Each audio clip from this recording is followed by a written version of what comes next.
maybe cool. Is everyone feeling good with that? And that it might be something that you think of later and you're like, oh, I forgot about mountain biking or whatever it is, you know, like it can be an ongoing process. And Catherine's like, let me put mountain biking. So now here comes the fun part, or one of the fun parts. So like, I'm going to give you sort of an equal amount of time. We'll see how it goes. It might take a little longer because we're moving with it, but what I'd like you to do is bring this information into a movement improvisation that you're going to do now. And like, basically you can decide to follow the list like a recipe and hit everything on the list, or you can just go with the ones that resonate with you, you know, because the lists tend to be pretty long, you know, like we're people that enjoy moving. So you might just hit a few that are resonating for you for some reason today, and that might be a good channel to follow. So either one.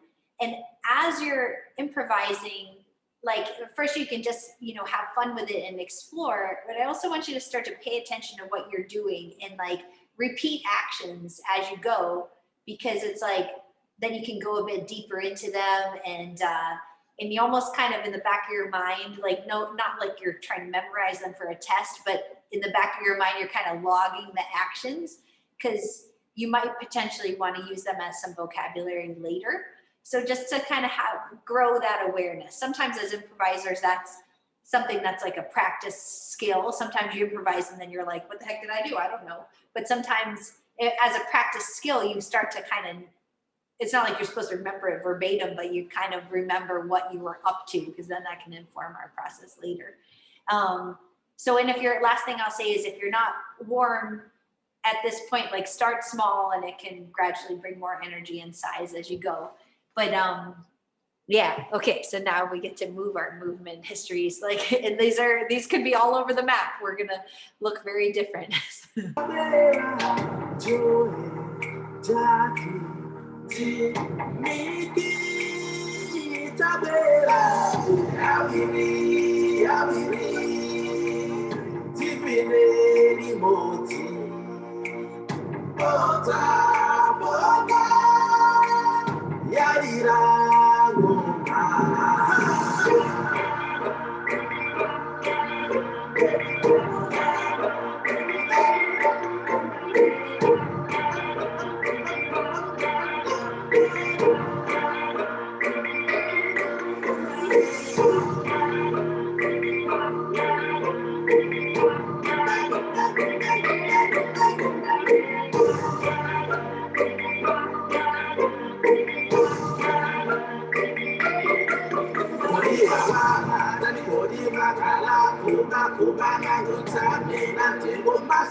Ready, and we go, and cross, and reach out, and up and over, boom, jump it back, and da-da-da-da-da-da, elbows meet, and hunch it over. Nice, okay, good. So you can do that as many times as you want. We were talking about bringing emotion into our movement yesterday, and how sometimes that's hard to do without it being like, you know, like you don't want to necessarily do that. I mean, you can if you want, like that, if that's appropriate, go for it. But sometimes you want to like have like, so this movement, it's so angular and simple on purpose, because say you wanted to make this more of a statement. I mean, you could change level with it, and maybe that says something different. You can change dynamic, like maybe this is all of a sudden frustration. You know, you can change speed with it, like this falling backwards is just so even right now, but maybe it becomes like, my socks are a little slippery, so I don't want to exaggerate as much as I'm feeling, but maybe you're really kind of tumbling through it. So, and we have a whole list of like different choreographic prompts that you can play with if you want to draw from that vocabulary. And it's not necessary to use the base phrase, but if you want it as a tool. Love come back someday.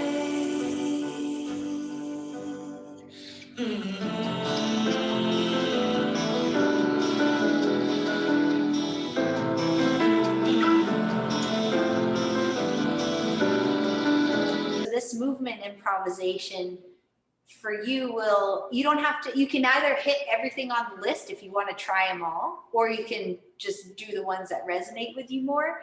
And you're going to move these now. And it's kind of up to you. Like when I was talking about the literal versus the abstraction, you can do both. Or, you can lean more on the literal side or lean more on the abstract side, see what comes out. It might be fun to do both.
Okay.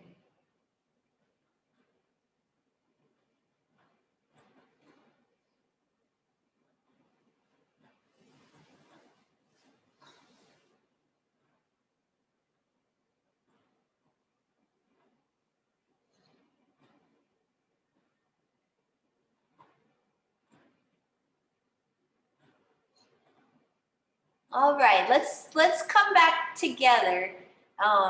Just when you finish your last thought, I don't want to interrupt, but I think it's a good time. I'm really impressed with the application of like, what you're coming up with, period. But then like every conversation we had, I'm seeing that activity happen like so much. Like that's really exciting. I think what would be fun to do now, I know John is with us until 4:30, and I think that works out perfect timing, because what I'd love to do now is share, like, and we will, we will give feedback afterwards. But I think first it would be nice for each person to go, and John and I talked while you guys were working, and he's been brainstorming off of each of you as your individual activities. And so he's gonna play while you share. So just to kind of, brainstorm along with you, which is so great that we're so lucky to have like live composing going on in the space. So thank you.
Wow, that's striking. It's so much fun with the music.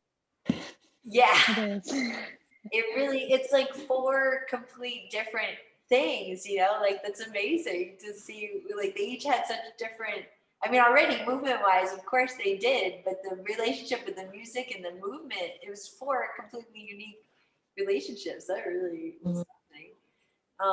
And you know, it's funny because at the start of Allison's, I had myself muted by accident. And I was saying, you know, I was saying the stuff I normally say, like, okay, duet number 4 starting and, you know, have fun, guys, or whatever I usually say. And then you guys just organically started together. Like Allison was shaking and John came in and I was like, oh, and then I saw I was muted and I was like, oh, this is great. It worked perfectly. So thank you, John. Did you want to say anything from what you noticed? Well, first of all, they're all different and they're all very interesting. I wasn't privy to the prompts, but what I can glean from what you're doing, that you're doing different kinds of movement exploration, high level, low level, accumulation, and how you would kind of seam those elements together to make either a linear or a non-linear, you know, expression. And that's kind of what we do in music. We're putting different elements together to build something that either goes vertical or horizontal. or chords. So we can do, plus we can do both together, and we can make this juxtaposition or this counterpoint between linear and vertical movement. So what I like to say to my dance and composition students is dancers are composers of movement, and composers are choreographers of sound. And so if we bring these two elements together, there's so many different ways that we intersect in how we interpret and how we communicate back and forth with our musical and choreographic ideas. And the one thing that we have in common, the one thing that we all live on, is time. So we're both time arts. So whether or not we line everything up sequentially, you might see a Cunningham poster behind me. I'm kind of a fan, but whether or not we line it, all of the movement and music up together, it really doesn't matter. The fact is, and the point is, something somewhere along the line is going to line up as far as expression. So as you're removed, taking in the entire event, you're not necessarily looking for those places that line up, but when they line up, you go, oh yeah, this thing is meant to be together. And it's not just because it's occupying the same time in the same space, but because they're living, breathing, creative element.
time I just did, created a field, just like a sonic landscape that just was there, right? Yeah. That just was there, and all of your actions sort of bounced off of that. So I didn't really interpret fast or slow. I just kept this sort of this grounding, right? And so there's times when it goes in and out of relationships, and I thought, that's another approach where you could just have, something that really doesn't change that much, right? Mhm. And dance moves off of that, moves around that, and actually is, kind of connected in that way. So I don't know if you noticed that or if that worked for you. Yeah, I noticed that. I think that's more like what Teresa, the music that she brings. It's sort of more like in the background, and then you can play with it, but it's not like a super, yeah. Yeah, so it was really enjoyable. Thank you.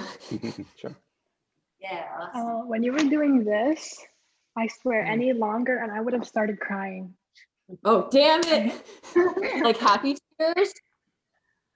Like good tears I mean, or bad? honestly, I felt like I don't really know how to say. I wouldn't say happy tears, not in my interpretation. Oh, I don't want to make but you sad. no, it's okay. It's okay. But it was so beautiful, and it makes me sad that this is the last time that I'm gonna see all of you, at least for now. Yeah. But I hope that you do another intensive, and I will definitely be there. Yeah. Well, you guys are like my crew, so if there's something else that you guys are like my crew now, so if I hear